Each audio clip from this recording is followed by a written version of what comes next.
Hace poco leí acerca de un evento que sucedió en la ciudad de Nueva York, hace unos 60 años. Un hombre fue a la central del banco en Manhattan para obtener un préstamo en la seccional de comercios y pequeños emprendimientos. Él llenó todos los formularios y los llevó a la ventanilla de la cajera. La cajera le dijo que aguardara y luego desapareció por unos 10 minutos aproximadamente. El hombre comenzó a impacientarse y de pronto el presidente del banco entra a la sala y se presenta. Luego le pregunta si puede sacarse una foto con este cliente. En breve, las cámaras de televisión se hicieron presentes y la sala se llenó de periodistas. El hombre, no comprendiendo qué sucedía, descubrió que su préstamo sería más que inusual.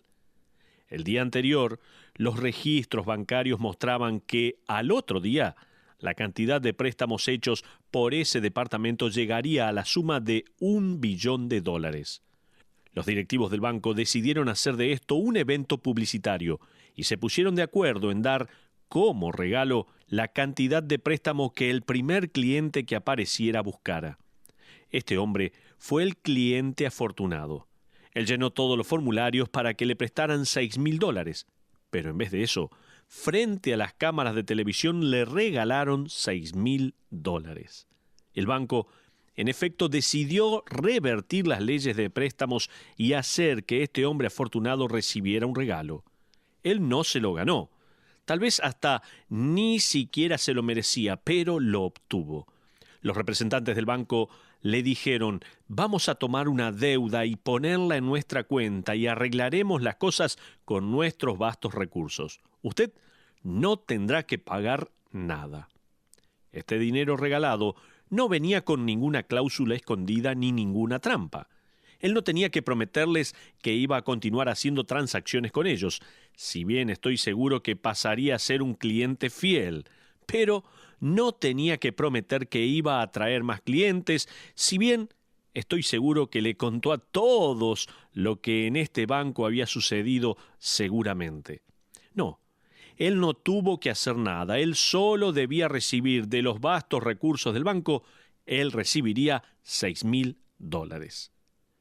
Por algún tiempo ya hemos estado escuchando cómo curiosos lectores de un diario como el apóstol Pablo define e ilustra el regalo de la salvación. Hemos visto a Abraham, en efecto, se acercó a la ventanilla del depósito del cielo y descubrió que se le ofrecía el regalo de la vida eterna. Todo lo que tuvo que hacer solamente fue recibirlo. No tuvo que hacer ningún tipo de promesa. No tuvo que demandar ninguna garantía. ¿No es para maravillarse entonces que hoy en día la gracia de Dios agarre desprevenido a más de uno? Permítame recordarle, sin embargo, que Abraham no iba a recibir unos $6,000. A él se le estaba ofreciendo la vida eterna y el heredar el universo. ¿Cómo consigue alguien algo así gratis? ¿Cómo gana uno un regalo así? Si usted es como yo, ni siquiera puede obtener una galleta gratis en cualquier supermercado. No. Cada vez que recibe un cartoncito de alguna entrega de premios, cuando raspa estos círculos grises, descubre la leyenda: gracias por participar. Somos así. Mi suegro es la única persona que conozco que se ganó algo de lo que vale la pena hablar. Él regresaba de Detroit con su mujer, ya que habían venido a visitarnos desde Atlanta. Yo estaba allí en el seminario y ellos pararon en un restaurante de comida rápida, en un pequeño poblado, y allí fue que se ganó una consola de juegos. Él también se ganó un juego con esa consola. Desde ese momento, ¿sabe qué pasó? Fue invencible en el Pac-Man. Ahora, no se necesita estirar demasiado la imaginación para pensar en alguien que se ganó una consola o un refresco. Pero, ¿la vida eterna? ¿Cómo recibe uno un regalo así? Pablo ha hablado en la mayoría de los primeros 4 capítulos de Romanos y nos explica cómo uno no puede recibir la gracia de Dios. Él va a exponer 3 maneras en las que no se puede obtener el regalo de la vida eterna. En primer lugar, Por favor, como siempre le recomiendo, tome nota. Pablo, guiado por el Espíritu Santo, está diciendo en primer lugar, por medio de hacer buenas obras, no vamos a recibir la gracia de Dios. Versículos 1 al 8, él escribe lo siguiente en el versículo 2. Dice, porque si Abraham fue justificado por las obras, tiene de qué gloriarse, pero no para con Dios. En segundo lugar, llevando a cabo ciertos rituales religiosos, versículos 9 al 12. Esto incluye rituales tales como el bautismo, la circuncisión y la membresía de una iglesia. Con esto no podemos recibir la gracia de Dios. En la mitad del versículo 11, Pablo dice claramente, para que fuese padre de todos los creyentes no circuncidados, a fin de que también a ellos la fe les sea contada por justicia. Pablo va a exponer ahora el tercer error que vamos a ver hoy. Se trata del engaño de creer que uno se puede ganar el cielo por medio de cumplir con ciertas reglas. Están en los versículos 13 al 16. Pablo va a quitar el último soporte espiritual en el que se apoya la mayoría de la gente alrededor del mundo esperando obtener la promesa de vida eterna. Uno no recibe la vida eterna siguiendo la ley. Ese soporte o muleta es el pensar que uno puede ir al cielo al guardar la ley. Pablo escribe en Romanos capítulo 4 versículo 13 de esta manera, escuche bien, porque no por la ley fue dada a Abraham o a su descendencia la promesa de que sería heredero del mundo, sino por la justicia de la fe. Hasta ahí la porción de la Biblia por ahora. La frase clave se encuentra en las palabras no por la ley. El artículo la en la ley está ausente en el texto griego. Por ende, Pablo está hablando de la ley en términos generales. No se trata simplemente de la ley del Antiguo Testamento ni de los 10 mandamientos, sino de la ley en cualquier nación que corresponda al carácter de Dios. Esto era importante para los lectores gentiles, ya que ellos no se sentirían incluidos en la ley judía. Aún sin una copia de la ley, todo el mundo iba a considerarse obediente a algún tipo de ley de una manera u otra. Si usted le preguntara a alguien en la calle, ¿guarda usted la ley a la perfección? Casi siempre le van a responder lo mismo. La mayoría de las veces sí. No. Yo le pregunté si guarda la ley perfectamente. Puede ser que bajen la cabeza y encojan un poco los hombros, pero al final van a admitir, sí, he quebrantado la ley de una manera u otra. Ellos no están pensando en la ley, sino en cuanto a la ley en general, algunas de sus propias reglas de vivir a diario tal vez. En otras palabras, las mismas personas que creen que irán al cielo por guardar la ley, tienen que admitir que en algún momento la han quebrantado. Las buenas noticias son dadas por Pablo en el versículo 13. Dice, Abraham y todos los demás habían heredado el mundo no por haber obedecido la ley, sino, como dice el versículo, por la justicia de la fe. O sea, la justicia que es imputada en la cuenta del pecador que se arrepiente y deposita su fe en el plan y persona de Cristo. Ahora, hablando en cuanto a la ley, hay dos razones por las cuales no va a dar vida eterna a esta ley. Pablo aquí continúa diciendo, si uno no va a entrar al cielo guardando la ley o obedeciendo las reglas, entonces debe saber dos cosas muy importantes. En primer lugar, confiar en la ley significa que usted está rechazando el regalo. Fíjese lo que dice el versículo 14, dice así, porque si los que son de la ley son los herederos, van a resultar a fe y anulada la promesa. Dicho de otra manera, Dios promete la herencia aparte de las obras de la ley. Si es dada solo a los que cumplen la ley, entonces la promesa de la salvación gratis queda anulada. Hasta esa consola de juegos de mi suegro no fue gratis del todo. Él tuvo que comprar una hamburguesa para poder participar. Ahora supongamos que yo le digo a todos los que vinieron a la reunión en este momento que al terminar vayan donde está estacionada mi camioneta para que pueda escoger a alguien y luego regalársela. Si yo lo eligiera a usted, de entre toda la multitud que vendría a tal oferta, sería suya de manera gratuita.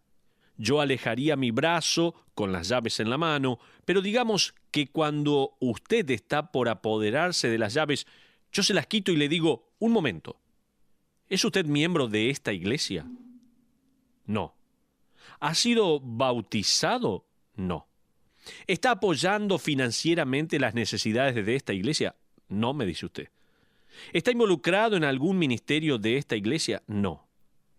Si yo le dijera que para quedarse con mi camioneta de manera gratuita, usted debe hacer estas cosas, ¿sería gratis? No. Mis requerimientos anularían la promesa de un regalo. Eso es lo que Pablo quiere decir en este versículo. Estas son noticias muy importantes.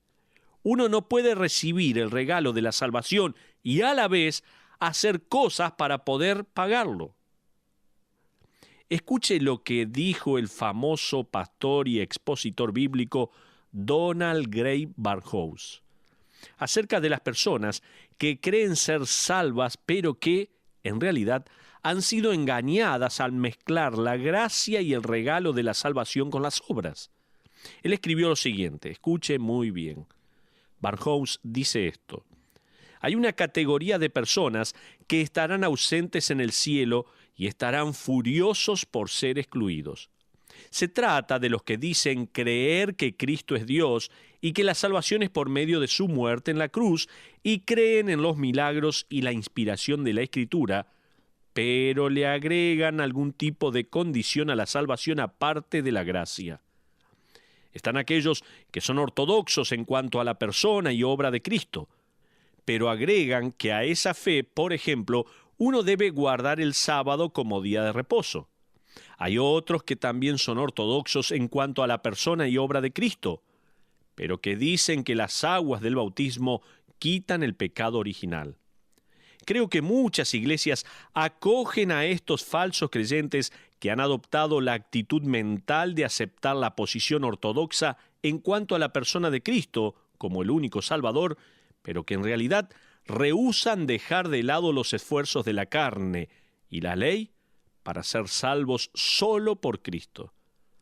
Estos constituyen tal vez la gran cantidad de cizaña que se asemeja al verdadero trigo de los hijos de Dios en el reino. Esto decía Barnhouse. ¿Puede ser esto verdad? Sí.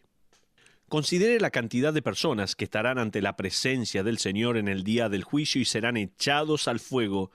Primero, le recordarán al juez santo y justo que ellos profetizaron, predicaron y sirvieron en el nombre de Cristo. Él les dirá, nunca os conocí. Ustedes nunca recibieron el regalo de la salvación. Fíjese en el versículo 14 nuevamente, por favor. Busquen su Biblia. En el versículo 14, dice, porque si los que son de la ley son los herederos, vana resulta la fe y anulada la promesa. Pablo deja bien en claro que el depositar la fe en la ley es anular cualquier esperanza de recibir la promesa de salvación, la cual se ofrece por medio de la fe en Cristo solamente. Entonces, aquí la guía del Espíritu Santo está llevando a Pablo a mostrar dos cosas muy pero muy importantes. La primera es que si uno confía en la ley, significa que usted está rechazando el regalo. Si usted está confiando en cumplir esta ley para ser salvo, está rechazando el regalo. En segundo lugar, Pablo continúa y dice que el confiar en la ley requiere una pena para los transgresores. Mire lo que dice el versículo 15. Pues la ley produce ira, pero donde no hay ley, tampoco hay transgresión. Él no quiere decir que sin un registro de la ley el pecado deja de existir, no. Lo que él quiere decir es que las violaciones de la ley solo ocurren cuando hay una ley. Por ejemplo, mientras viajaba con unos amigos en una autopista, hace varios años, a mucho más de 200 kilómetros por hora, no estábamos quebrantando la ley. De hecho, varios autos deportivos nos pasaron como si estuviéramos parados, y estos tampoco estaban violando la ley. La razón por la cual no estábamos violando la ley es porque la ley del límite de velocidad no existía en las autopistas de ese país. También manejé una motocicleta hace unos años en África y fui a toda marcha en una pista de aterrizaje de tierra que usaban los misioneros. Alcancé los 140 kilómetros por hora y no llevaba casco, pero no rompí la ley. Fue una estupidez de mi parte el hacer algo así, seguro, pero no fue en contra de la ley, porque en esa parte de África Occidental no había ley en cuanto a los cascos para motocicletas. El lector judío al cual Pablo se refiere en estos versículos está dependiendo en irse al cielo por el simple hecho que conoce la ley. Aquí, Pablo simplemente está diciendo, escuchen, la ley de la que ustedes dependen para salvarse en realidad los va a condenar porque conociéndola la quebrantaron. En otras palabras, ustedes vieron las señales de velocidad máxima permitida y sabiéndolo, la violaron. El judío no debía de esperar en la ley. La ley tenía otro propósito. Pablo le escribe a la iglesia primitiva en Gálatas, capítulo 3, versículo 24, de esta manera. De manera que la ley ha sido nuestro ayo para llevarnos a Cristo, a fin de que fuésemos justificados por la fe. Ahí está. La palabra ayo o tutor es la palabra griega pedagogos, que significa las leyes de la enseñanza. Literalmente, se refería a un siervo o a un esclavo al cual se le confiaba a un joven de una edad de entre 6 y 16 años. Su deber era guiarlo y protegerlo, asegurarse de que llegara a donde debía ir, sea a la escuela o algún otro evento. ¿Cuál es entonces el propósito de la ley? Guiarnos. Guiarnos, asegurarse de que llegáramos a donde debíamos, o sea, al pie de la cruz. El tutor no puede solucionar el problema, él solo puede llevar a la persona a la solución. La ley no puede limpiar la culpa, solo puede revelarla. La ley no puede mostrar misericordia, solo puede demostrar nuestra necesidad por misericordia. ¿Y sabe qué? La ley no puede salvar, solo puede ser como un tutor y guiarnos a comprender la necesidad que tenemos de un Salvador. La ley es como un espejo en un pasillo que nos deja ver el despeinado y el rostro sucio sin habilidad alguna de limpiarnos. Está diseñado para que uno sienta la necesidad del jabón, del agua, del peine, pero no puede lavarlo, peinarlo o hacerlo verse mejor. La ley es como la balanza del baño. Revela nuestro peso real, pero nunca nos puede ayudar a bajarlo. La ley es como una máquina de rayos X. Revela el cáncer, pero no puede curar nada. Pablo dice, ¿quieren confiar en la ley para su salvación? No puede hacer más que mostrar cuán quebrantadores de la ley son. Pero déjeme darle buenas noticias. ¿Cómo recibe uno la vida eterna? Pablo ahora pasa a darnos las buenas noticias. Fíjese en el capítulo 4, versículo 16. Dice, por tanto, en otras palabras, a causa de todo lo que he explicado en cuanto a las buenas obras, los rituales religiosos y las reglas religiosas que ninguna de estas puede salvar, dice el versículo, es por fe, para que sea por gracia, a fin de que la promesa sea firme para toda su descendencia, no solamente para la que es de la ley, sino también para la que es de la fe de Abraham, el cual es Padre de todos nosotros. Fe, gracia y promesa. En otras palabras, la ley es superada por 3 maravillosas palabras. Subráyelas en su Biblia, por favor. Son fe, esto es el confiar en lo que Cristo ha hecho por usted. Gracia, esto es recibir, si bien uno no lo merece, lo que Dios le ofrece. Y promesa, esto es creer lo que Dios le garantiza. La salvación es así de simple. Es por medio de la fe en la garantía de Dios, que es de gracia. Pero veamos la promesa. Una de las tres palabras en las que hice énfasis es la palabra promesa. Se trata de la misma palabra que encontramos en el versículo 13, donde dice, porque no por la ley fue dada a Abraham o a su descendencia la promesa. Existen al menos dos palabras distintas en el griego para nuestro término castellano promesa. Una de las palabras griegas es upochesis, que significa una promesa con condiciones, o sea, te prometo esto si me prometes hacer esto otro. Pablo no usó esa palabra en estos versículos. Dios no le dijo a Abraham, Abraham, te prometo que haré mucho por ti, si tú haces algo por mí. Ese tipo de promesa hubiera sido la palabra griega upochesis. La otra palabra griega para promesa es la palabra epagelia, que se refiere a una promesa incondicional que emana de la bondad del corazón de alguien. Esta es la palabra que Pablo usa en los versículos 13 y 16. Dicho de otra manera, la promesa de la salvación es incondicional. No se le da a alguien porque esa persona es buena. Se da porque el dador de la promesa pretende cumplir su palabra. Ahora, ¿puede Dios fallar a su palabra? No, absolutamente no. Por ende, la promesa jamás fallará. Yo siempre que una pareja me pide que los case, les hago hacer un ensayo el día anterior y me gusta pasarla bien. Los hago practicar las promesas, pero les cambio las palabras para que se den cuenta de algo. Por ejemplo, les hago decir, yo, Mónica, te acepto a ti, Timoteo, en las buenas y en las buenas.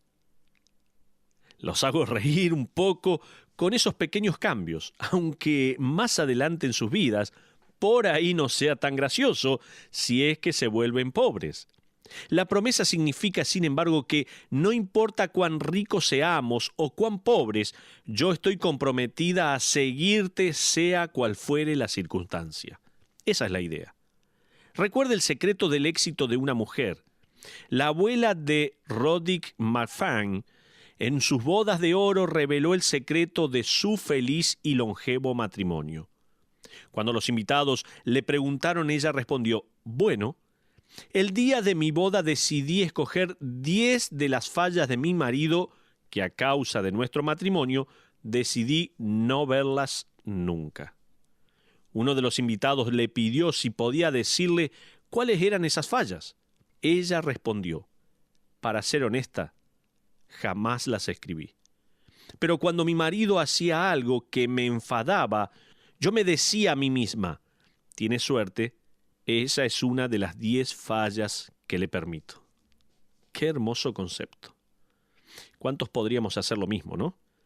Esas promesas que uno hace frente al juez de paz o en una iglesia son promesas que uno piensa en guardar.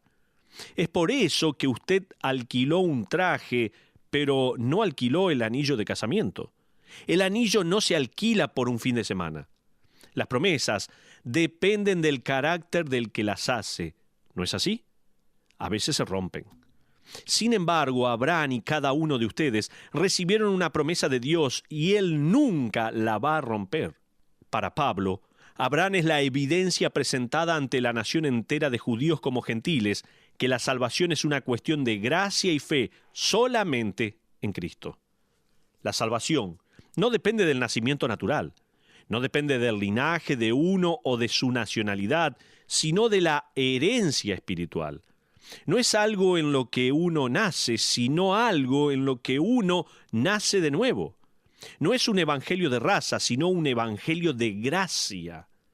Imagine la gracia de los ejecutivos del banco de Manhattan que conté al principio de nuestro mensaje, que le dieron a ese cliente el dinero que él esperaba tomar prestado.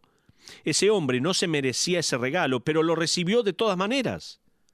¿Usted cree que el banco, que es uno de los más grandes del mundo, tuvo problemas financieros o no le cerraron los números a causa de que esos $6,000 fueron regalados? ¿Sabe qué? Imposible eso. Eso no era nada para ellos. Mi amigo, ¿usted piensa que Dios puso en riesgo las reservas del cielo al pagar su deuda espiritual? ¿Usted piensa que necesita ser perdonado por tantas cosas que Dios se tuvo que esforzar para derramar su gracia sobre usted? ¿Piensa que de alguna manera usted necesita ayudar a Dios para que Él cumpla su promesa? ¿Tiene temor de que su gracia no sea suficiente para quitar sus pecados? Su gracia es suficiente para cumplir lo que sea en su vida. Su promesa es tan fuerte que puede resistir la debilidad de su carne y la superficialidad de su fe. La promesa no depende de los que la reciben, depende del que la dio. ¿Y quién es el que prometió?, se preguntó. Aquellos que recibieron la promesa por la fe. ¿Qué puede darle a Dios a cambio? ¿Qué otra cosa sino alabanza y adoración, obediencia motivada por la gratitud por esa gracia que Él le dio? Él liberó su alma y derramó en su bancarrota las riquezas de su gloria y justicia.